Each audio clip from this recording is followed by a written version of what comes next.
No momento em que vi o cartão de visita, senti meu estômago embrulhar.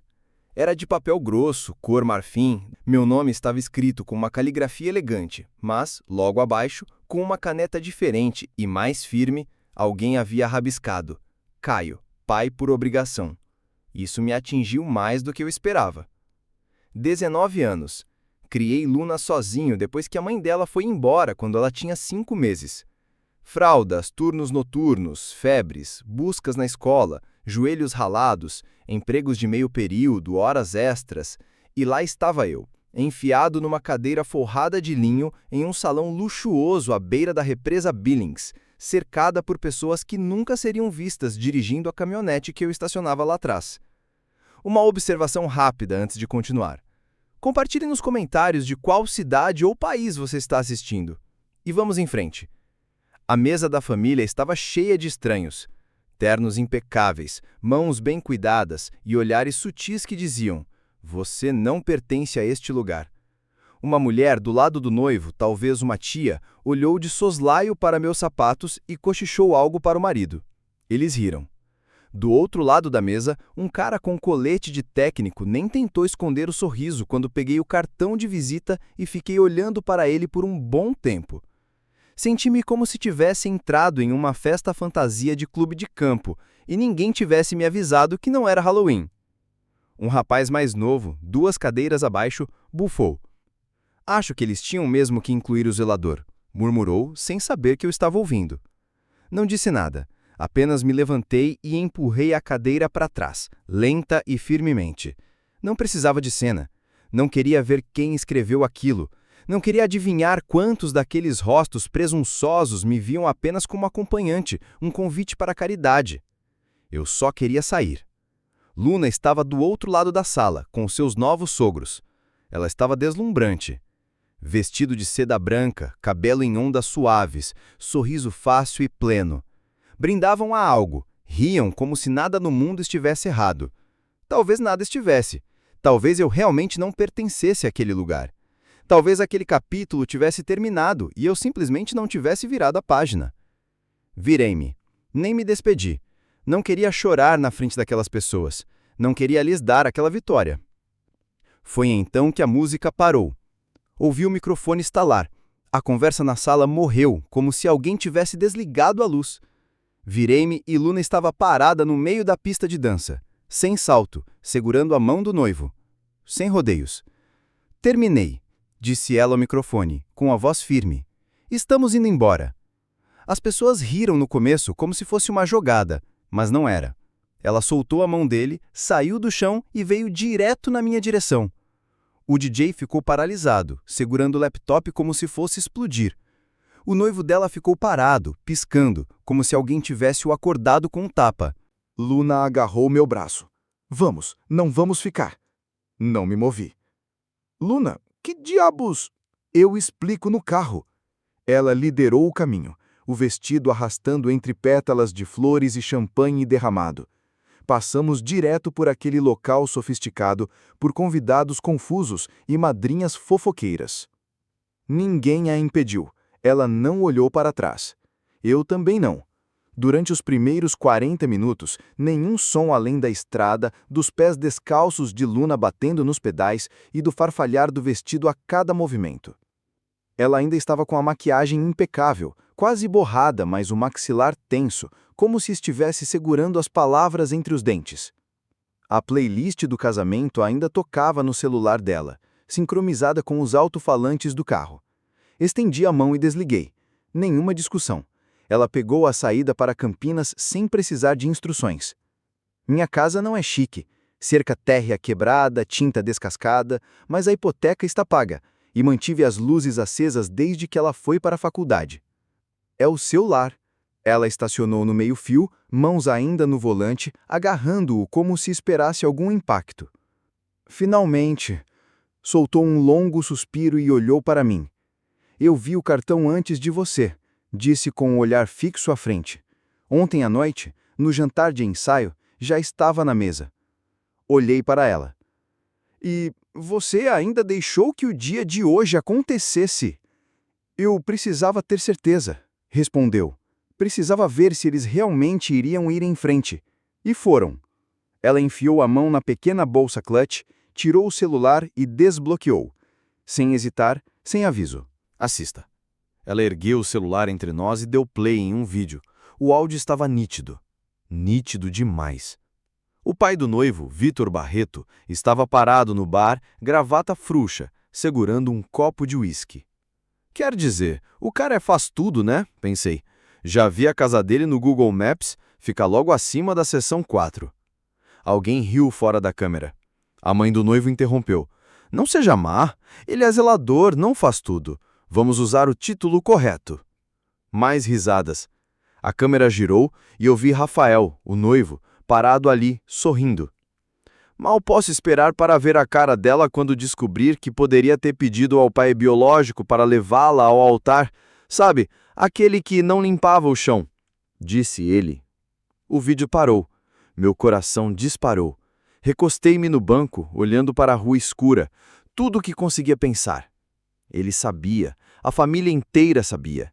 E eles sorriram na minha cara. O pai verdadeiro dela.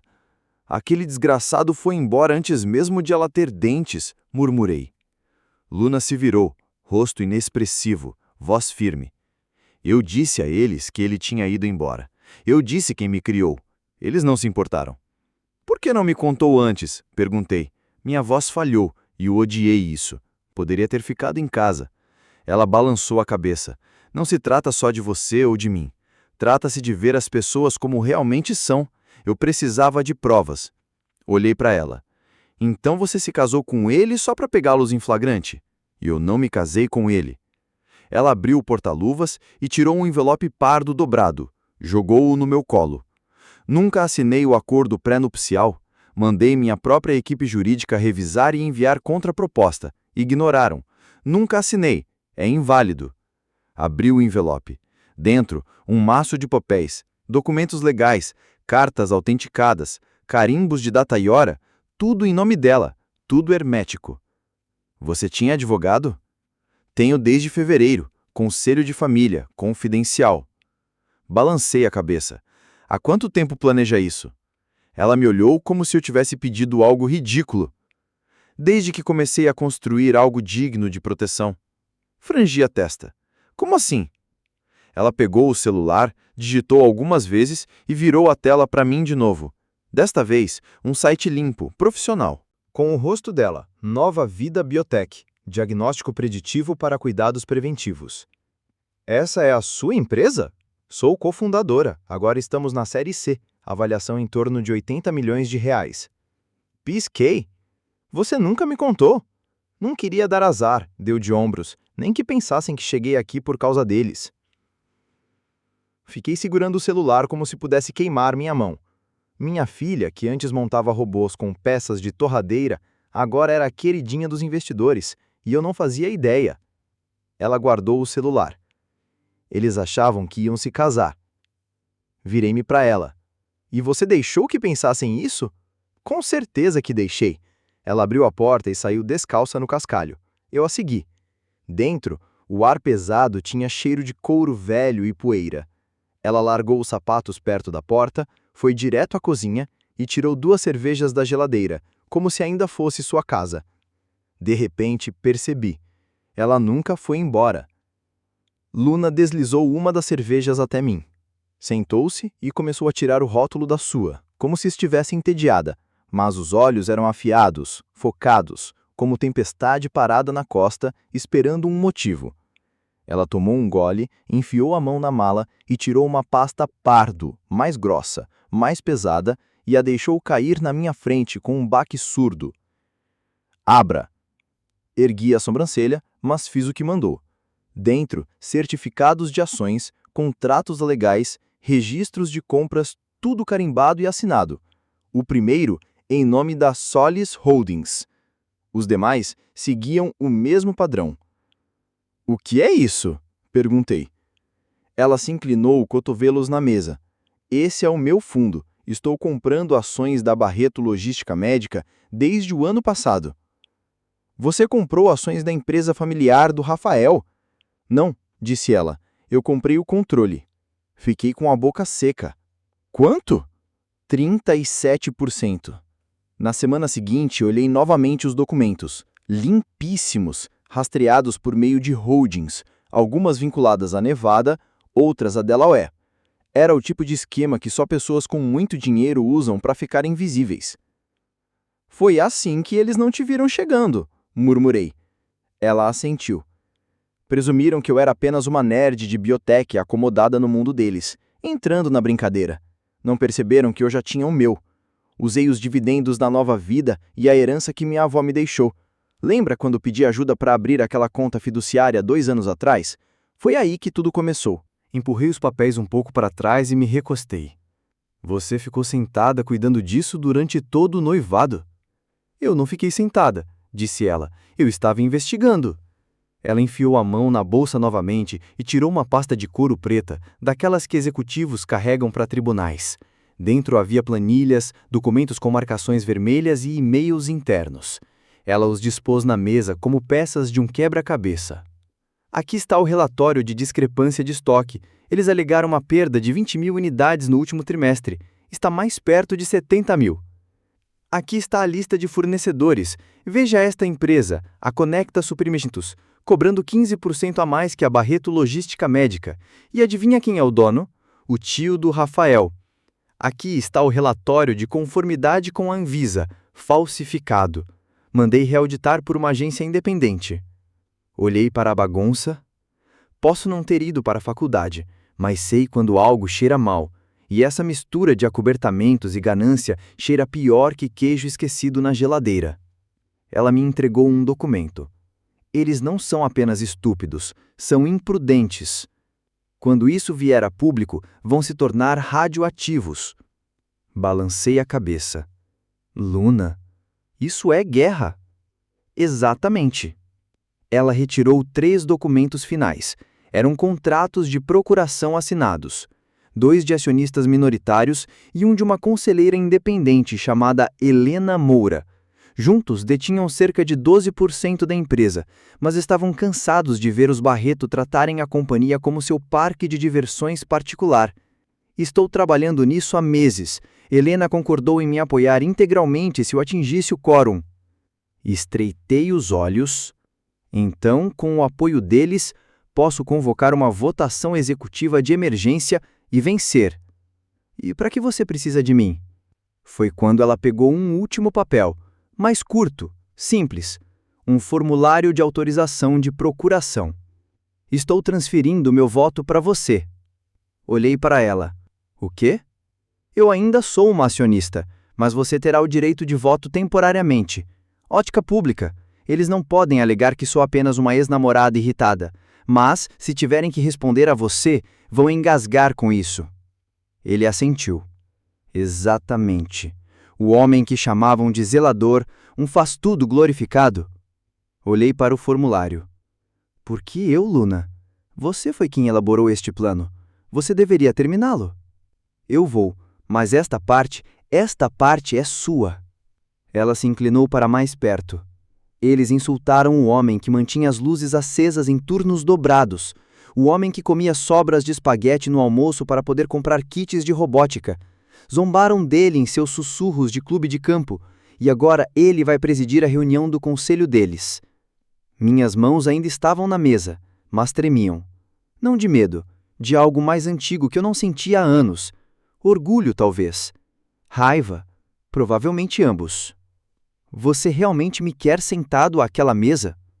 Eu quero você na cabeceira. Tem certeza disso? Ela sorriu, não como uma filha, mas como um general passando as ordens finais. Nunca tive tanta certeza de nada. Peguei a caneta e assinei.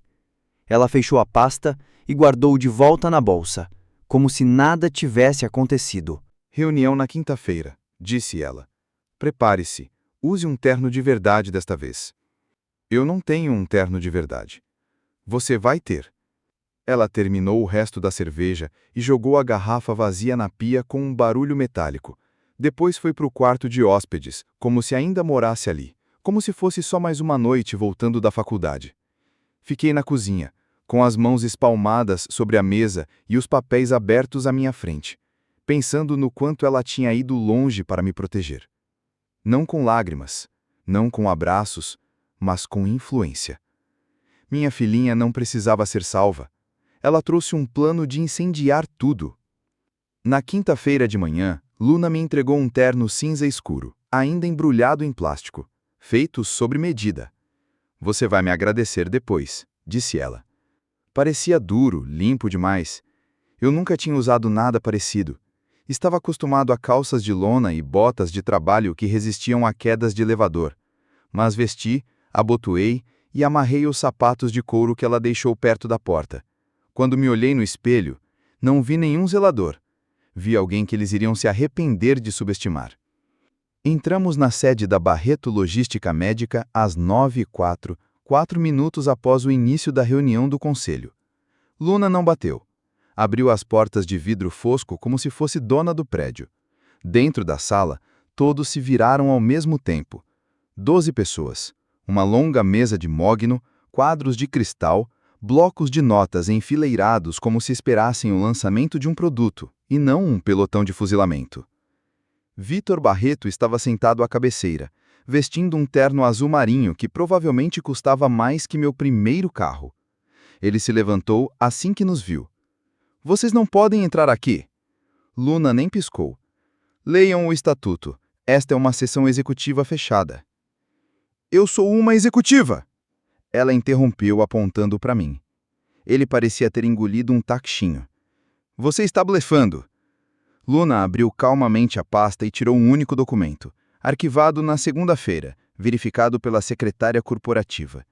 "Você recebeu uma cópia", disse ela, colocando-o à frente dele. Vi o carimbo do Estado, transferência legal de poderes de procuração, meu nome em negrito no topo. Alguém pigarreou perto da ponta da mesa. Uma mulher de meia idade, colar de prata e olhar afiado, folheou a cópia da sua própria pauta. "É válido, Vitor. Eu vi que chegou." Ele se sentou, maxilar tenso. Luna se virou para a sala. "Gostaria de apresentar novos assuntos. Item de emergência, convocação para a votação executiva.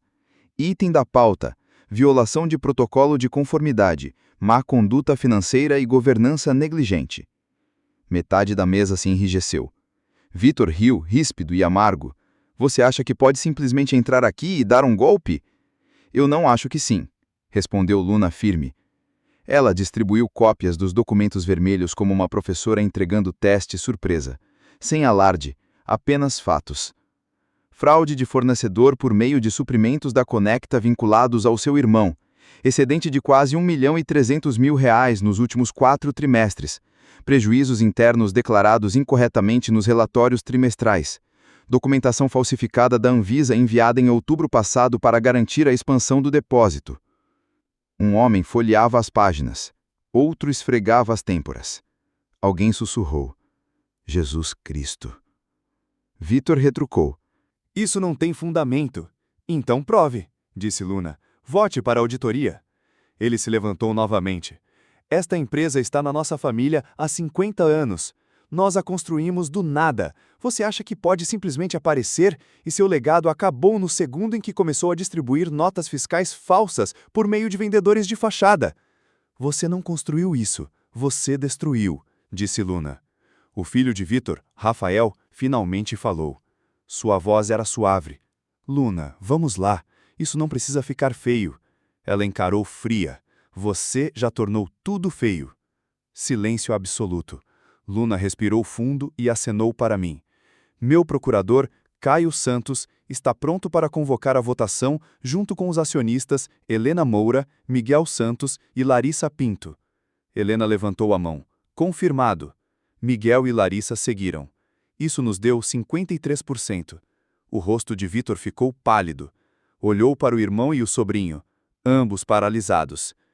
"Eu proponho a remoção de Vitor Barreto, Walter Barreto e Rafael Barreto da autoridade executiva com efeito imediato", disse Luna.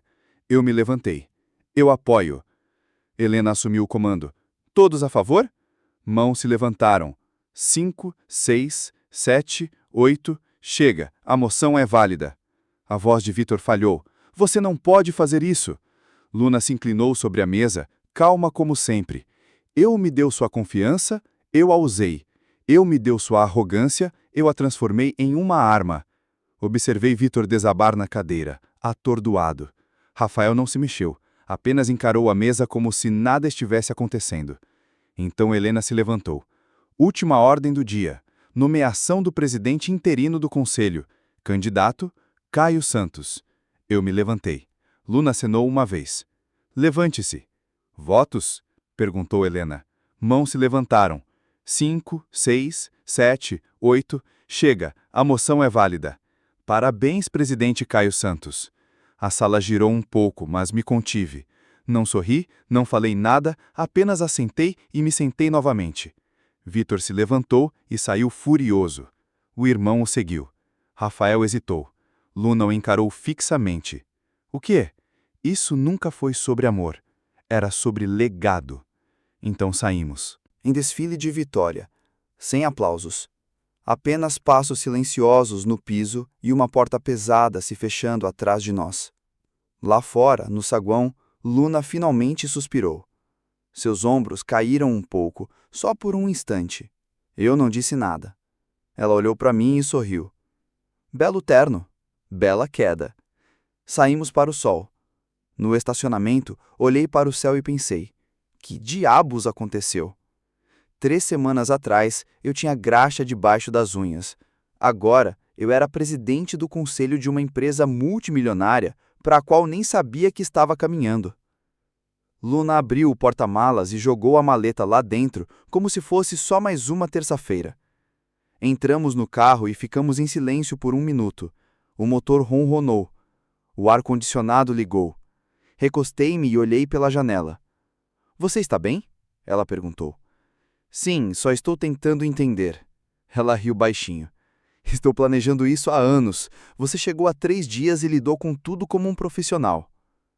Não me senti profissional. Me senti como alguém que, certa vez, trocou de camisa no banheiro de um posto de gasolina entre os turnos porque não podia se dar ao luxo de se atrasar 5 minutos. Sabe o que eu estava pensando lá dentro? Disse. Enquanto todos estavam sentados à mesa, eu me via na garagem, limpando o óleo das mãos com um pano de prato que usei a semana inteira. Luna não me interrompeu. Eu fazia turnos diurnos na oficina. Chegava em casa, esquentava as sobras e depois batia ponto como zelador noturno no shopping. Isso durou anos. Às vezes eu dormia em pé no depósito de suprimentos. Perdi o recital da 2ª série dela porque fiquei preso limpando vômito no piso da praça de alimentação. Ela estendeu a mão e apoiou a sua na minha por 1 segundo. Não havia nada de suave nela, só firmeza. Você fez o que tinha que fazer, disse. Assenti, sem saber se ela havia notado. Mas ela percebeu tudo. Entramos na garagem numa tarde quente. O sol estava brutal. Tirei o blazer e pendurei no ombro. Luna foi direto para a cozinha, pegou 2 copos e começou a enchê-los de limonada como se não a tivesse acabado de executar uma jogada de poder hostil na sala de reuniões. Sentei-me à mesa, na mesma cadeira de algumas noites atrás. Mesma casa, mundo diferente. Ela se aproximou, me entregou a bebida e colocou outro envelope na mesa. Mas este era mais fino, tamanho ofício. E agora? Perguntei. Esta é a documentação final para a transferência do fundo, disse ela. O fundo transfere Nova Vida Biotech para um fundo de ações público, com cláusulas de acesso à saúde. Mantemos a participação majoritária sob a ala das organizações sem fins lucrativos, mas isso impede lucro pessoal. Você e eu, disse ela, pegando uma caneta.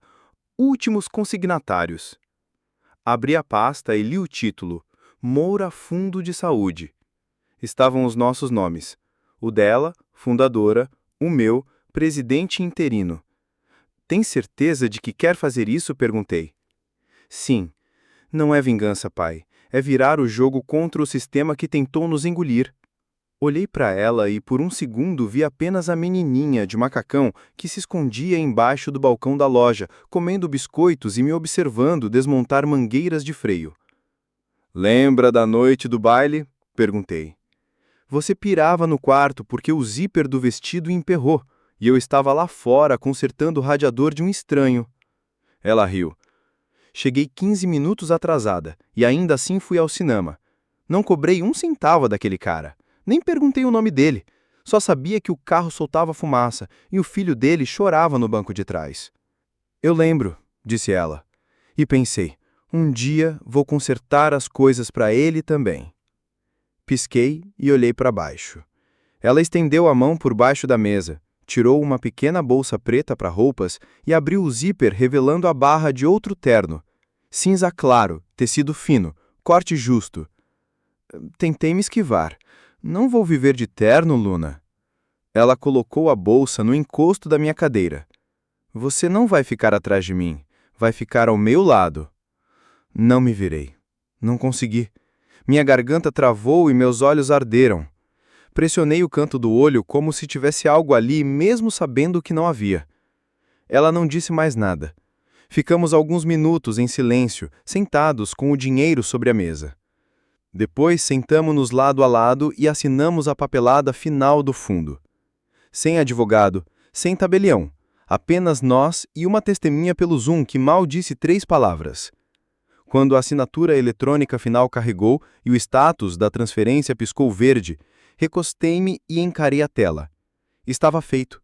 Entregamos o Império Barreto Logística Médica a um fundo que priorizaria acesso médico, conformidade e transparência, coisas que realmente importam. Não parecia roubo, parecia recuperação. 2 semanas depois, a batida veio depois das 21 horas. Eu estava no sofá, assistindo reprise de um programa de restauração de carros, tomando vinho e quase dormindo quando ouvi. Não foi alto, apenas firme. Forte demais para um vizinho, inseguro demais para um policial. Abri a porta de moletom e camiseta desbotada. Rafael estava lá. A camisa amassada, gravata torta, cabelo mais bagunçado do que eu já tinha visto. Parecia não dormir há dias. Olhos vermelhos, queixo desgrenhado, mãos trêmulas. Senhor Moura, por favor, só preciso de 5 minutos. Preciso falar com a Luna. Não me mexi. Encostei no batente da porta e cruzei os braços. Você me chamou de adereço, disse. Agora está na minha varanda, implorando por misericórdia. O rosto dele se contorceu. Não foi bem assim, eu não quis dizer. Eu estava bêbado. Tentando salvar a cara. Interrompi. Era isso que ele fazia. Tentou falar de novo, mas saí para a varanda e puxei a porta, bloqueando a visão da casa. Deixe-o adivinhar, disse. Seu pai está congelado do lado de fora. O conselho voltou em um forasteiro, nomes de família pelo ralo, e você aqui, com o rabo entre as pernas, torcendo para que a Luna tenha um kit de remendo. Ele abaixou a cabeça. Não sabia que ela faria mesmo. Esse é seu problema, disse. Você nunca achou que ela pudesse fazer alguma coisa. Sempre pensou que precisava de você. Ele ergueu os olhos, olhando rapidamente para a porta. Posso ao menos falar com ela? Não respondi. Atrás de mim, ouvi passos suaves. A voz de Luna era calma. Está tudo bem. Dei um passo para o lado. Ela saiu descalça, de legging e moletom, cabelo preso, sem maquiagem, sem performance. Rafael deu meio passo à frente, mas ela não se aproximou. Ela ficou ao meu lado, braços cruzados, olhos claros e penetrantes, não raivosos, mas cansados. Você não pode distorcer isso. Não aqui, não agora. Ele assentiu. Sei, e entrei em pânico. Meu pai me culpa. Diz que eu devia ter impedido, que envergonhei a família. Meu pai se envergonhou. Você apenas seguiu o exemplo dele, disse ela. Ele engoliu seco. Não assinei aquele cartão, juro. Mas você também não se pronunciou. Achei que fosse uma piada, de mau gosto. Ela o interrompeu. Você riu. Ficou ali parado rindo, enquanto sua mãe me chamava de filha do zelador e seu pai de caso de caridade para fazer tudo. Você poderia ter impedido. Não fez. Ele enfiou a mão no bolso do casaco e tirou um papel amassado. Eu escrevi algo. Não quero desculpas, disse ela. Quero espaço. Tirou um envelope branco do bolso do moletom e estendeu. Ele hesitou antes de pegar. O que é? Perguntou. Cessar e desistir. Abrange contato pessoal, envolvimento profissional e qualquer tentativa de interferir na transição empresarial. Ele olhou para o envelope como se fosse radioativo. Está me servindo?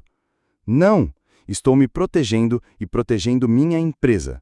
Não é pessoal, é estrutural. Finalmente pegou o envelope, mãos trêmulas.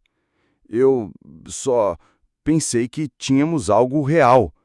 Luna inclinou a cabeça. Eu também, até perceber que o único real entre nós era sua necessidade de ser resgatado. Ele se encolheu. Você sempre precisou de alguém para salvar você de si mesmo, disse ela. Ele parecia prestes a chorar, mas nenhuma lágrima caiu. Exatamente aquele silêncio atordoado que os homens sentem quando finalmente veem os destroços que ajudaram a construir e percebem que ninguém está vindo para ajudá-los a limpar. Ele desceu os degraus da varanda lentamente. Não se despediu. Não tentou de novo. A carta pendia ao seu lado, mole nos dedos. Ele atravessou a calçada. Entrou em um carro prateado que parecia carro demais para alguém que acabara de ser expulso do império da família e partiu sem acender os faróis, como aqueles usados por quem quer desaparecer sem deixar rastros. Luna não disse nada até que as lanternas traseiras se apagassem. Então se virou e voltou para dentro. Eu a segui. Na cozinha ela se serviu de um copo d'água. A mão estava firme, o maxilar tenso. Você está bem? Perguntei. Ela assentiu. Ele sempre falava como se planejasse o nosso futuro, mas, na verdade, era só o dele. Encostei-me no balcão. Você fez a coisa certa. Ela tomou um longo gole. Eu sei. Quer falar sobre isso? Não. E foi isso. Ela foi dormir. Fiquei na cozinha por um tempo, apenas olhando para o envelope que Rafael deixara para trás. Não era dela, era dele. O que ele tentou entregar a ela como se fosse um passe livre. Estava dobrado várias vezes, como se ele mudasse de ideia a cada instante sobre entregá-lo. Joguei no lixo, o lugar que lhe cabia. Uma semana depois que Rafael saiu da minha varanda, Luna e eu estávamos sob uma barraca alugada no meio do Parque do Carmo, a 3 quarteirões de um duplex em que morávamos quando eu precisava de R$ 30 para comprar comida e gasolina. O lugar estava lotado. Crianças da vizinhança, famílias com carrinhos de bebê, alguns idosos da casa de repouso próxima. Havia uma grande faixa azul atrás de nós com os dizeres Fundação de Acesso à Saúde Helena Moura, Cuidados Acessíveis, Equidade Real. Abaixo, 2 mesas repletas de monitores de glicose reformados, medidores de pressão arterial e tablets médicos com software educativo. Tudo pago pelo novo braço sem fins lucrativos da Barreto Logística Médica, o nosso braço. Pegamos o primeiro pagamento dos dividendos do segundo trimestre, separamos uma fatia e investimos diretamente em suprimentos para clínicas em lugares como este, onde as pessoas sabiam como sobreviver, mas raramente tinham as ferramentas para prosperar. Luna foi a primeira a falar no microfone. Ela usava uma blusa branca, sem blazer, mangas arregaçadas e óculos sombrios na cabeça, como se pertencesse àquele lugar. E pertencia. Hoje não se trata de manchetes ou folhetos, disse, a voz ecoando pelo parque. Trata-se de fechar lacunas que nunca deveriam ter existido. As pessoas assentiram, alguns bateram palmas. Alguns adolescentes perto da quadra de basquete pararam de driblar para ouvir. Ela foi breve, sempre soube como se portar com perfeição. Houve alguém que trabalhou 3 turnos para manter as luzes acesas, alguém que me ensinou que aparecer importa mais do que qualquer cargo. Continuou. Voltou-se para mim e apontou. E este é o homem que tornou tudo isso possível. Meu estômago embrulhou. Eu não nasci para isso, mas me esforcei. O microfone parecia pequeno demais, minha voz soou alta demais, depois não alta o suficiente. Pigarriei. Eu não entendo muito de negócios, comecei. Para ser sincero, ainda não entendo. Não sei gerenciar planilhas e definitivamente não falo por siglas. Rendeu algumas risadas, mas eu sabia como aparecer todos os dias, fazer o que precisava ser feito, e isso foi suficiente para construir algo que importa. Fui breve e saí do microfone antes que a situação ficasse estranha. As pessoas aplaudiram de verdade. Depois do evento, 3 adolescentes, talvez com 17 anos, talvez menos, vieram até mim. Uma garota de cabelo curto e moletom com capuz escrito Futuro Engenheiro olhou-me fixamente e disse: Nunca vi alguém como eu em uma mesa de diretoria antes. Eu apenas assenti. Outro garoto perguntou se podia tirar uma foto comigo. Claro. Ele pegou um Android surrado, que mal funcionava. Pareceu certo. Mais tarde, uma equipe do Canal 8 exibiu um segmento chamado Pai Mecânico vira Presidente Corporativo. Escreveram meu nome errado, mas eu não liguei. Assisti a reportagem numa cadeira dobrável, do lado de fora do centro de recreação, enquanto Luna dava uma entrevista. Ela parecia calma, serena, profissional, mas nunca performática. Simplesmente ela. Quando a última mesa foi desocupada e os voluntários partiram, ficamos apenas nós dois na sombra. Luna sentou-se ao meu lado, entregou-me um pequeno envelope branco e não disse nada. Abriu, dentro, uma única chave e uma escritura dobrada. Título de propriedade, transferência total. Estava em nossos nomes. O que é isso? Casa nova, disse ela. 3 quartos, terreno de esquina, a uma curta distância daqui. Minha garganta apertou. Luna, não é pagamento? Perguntei. Só um upgrade para nós dois. Olhei para a chave novamente. Parecia pesada, mesmo não sendo. Vamos nos mudar? Ela deu os ombros. Não precisamos, mas está lá se quisermos. Ficamos ali, apenas ouvindo o vento e os carros passando. Sem pressa, sem grandes momentos. Apenas 2 pessoas que passaram muito tempo construindo algo do zero, finalmente conseguindo parar por um instante. E parecia merecido. Um ano depois, sentei-me na primeira fila de um auditório elegante do INSPER SP, vestindo casaco escuro sob medida e sapatos combinando. As luzes do palco brilhavam, lançando um brilho suave sobre as fileiras de estudantes de administração, tomando notas como se suas vidas dependessem disso. Luna estava no pódio, blazer azul marinho e cabelo preso. Sem ostentação, apenas autoridade. Dominava a sala com calma, presença e clareza. Do mesmo jeito que lidou com aquela sala de reuniões ou enfrentou brigas no passado. Sua palestra chamava-se Paciência Estratégica, Vencer Observando. Falou sobre timing, alavancagem, narrativa controladora, coisas que eu nunca nomeei, mas sabia como sobreviver por instinto.